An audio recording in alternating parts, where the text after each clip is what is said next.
माधवपुर गांव में सावित्री और रेखा नाम की सास बहू दूध बेचने का काम करती थी। उनके पास कुछ गाय थी जिनका दूध निकालकर वो गांव भर में बेचा करती थी। रेखा के पति ने कुछ साल पहले शहर जाकर दूसरी शादी कर ली, जिसके बाद सावित्री ने अपने बेटे को घर से निकाल दिया और अब वो अपनी बहू और पोते के साथ रहकर दूध बेचने का काम करने लगी। लेकिन उनके इस काम से गांव में दूध बेचने वाले हरिया को काफी नुकसान होने लगा और एक रोज मौका मिलते ही उसने रेखा की गाय के चारे में दवाई मिला दी, जिसे खाने के बाद अचानक उनके 4 में से 3 गायें बीमार हुई और तीनों की मौत हो गई। अब उनके पास केवल एक गाय ही बची, वो भी शायद इसलिए क्योंकि उस दिन पेट भरने के कारण उसने वो चारा नहीं खाया था। फिर एक रोज अचानक खेलते खेलते मुन्ना बेहोश होकर गिर पड़ा। उसे अस्पताल ले जाया गया। देखिए, इसके दिल में छेद है और हमें जल्द से जल्द इसका ऑपरेशन करना होगा। आप 4 लाख जमा करवा दीजिए। 4 लाख? इतने पैसे कहाँ से आएंगे? न जाने भगवान और हमारी कितनी परीक्षा लेगा। माँ जी, मैं कुछ भी करूंगी लेकिन अपने मुन्ना को कुछ नहीं होने दूंगी। बहू, मुझे लगता है अब वक्त आ गया है तुझे उस राज के बारे में बताने का। कैसा राज माँ जी? चलो मेरे साथ।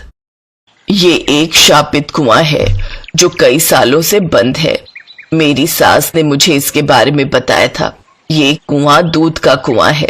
पहले इस कुएं से दूध निकलता था जिससे हमारे पूर्वजों की खूब कमाई होती थी, और फिर उनमें अहंकार भर गया और उन्होंने एक साधु का तिरस्कार कर दिया, जिस कारण साधु बाबा ने इस कुएं को श्राप दिया, जिसके बाद ये सूख गया।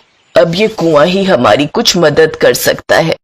तभी उस कुएं से आवाज आती है, मैं फिर से कभी ना खत्म होने वाले दूध से भर जाऊंगा, लेकिन इसके लिए तुम्हें इस कुएं का श्राप खत्म करना होगा और अपनी किसी प्यारी चीज की बलि देनी होगी।